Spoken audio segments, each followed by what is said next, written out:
El pecado ya fue quitado. Este tema es basado en el Evangelio que el mismo Jesucristo le reveló al apóstol Pablo, Gálatas 1. 11 al 12, cuando lo llevó al paraíso y se lo reveló, 2 Corintios 12. 1 al 5, y que está escrito en sus 14 epístolas desde los romanos hasta los hebreos.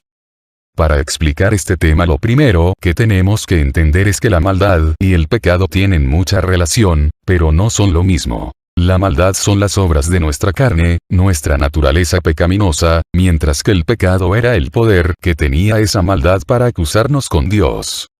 El pecado fue quitado. Este acontecimiento fue profetizado varios siglos antes de que Cristo muriera en la cruz. Porque he aquí aquella piedra que puse delante de Josué. Sobre esta única piedra hay 7 ojos. He aquí, yo grabaré su escultura, dice el Señor de los ejércitos, y quitaré el pecado de la tierra en un día. Zacarías 3, 9. De aquí surge una pregunta. ¿Cuándo fue, o cuándo sería ese día?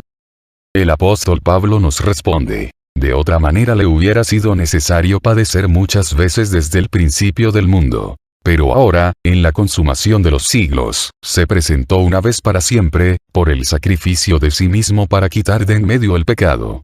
Hebreos 9, 26. Esto es claro y contundente, en el antiguo pacto fue profetizado que el pecado sería quitado de la tierra en un solo día, y este acontecimiento ya se cumplió en la cruz donde Jesucristo con el sacrificio de su muerte quitó de una vez y para siempre el pecado del mundo. El pecado era la violación de la ley. De tal manera que recordemos que Cristo nos libró de la maldición de la ley como dice Gálatas 3, 13, de tal manera que al estar libres de la maldición de la ley, entonces, ¿cómo queda el pecado? Pues el apóstol Pablo nos responde al respecto lo siguiente. Pues antes de la ley, había pecado en el mundo. Pero donde no hay ley, no se inculpa de pecado. Romanos 5, 13. También nos dice lo siguiente. Pues la ley produce ira. Pero donde no hay ley, tampoco hay transgresión. Romanos 4, 15. Es decir que al creyente ya no se le puede inculpar de pecado, ya que no hay ley que lo condene. Jesucristo se entregó a sí mismo como sacrificio para quitar el pecado, es decir, que no hay pecado y al creyente no se le puede llamar pecador, ya que Cristo con una sola ofrenda hizo perfectos para siempre a los santificados. Hebreos 10, 14.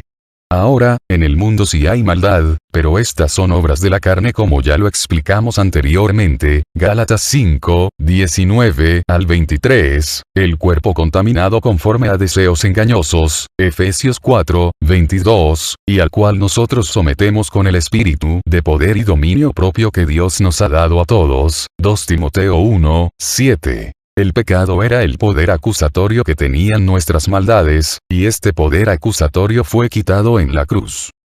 Y es así como el Señor dice.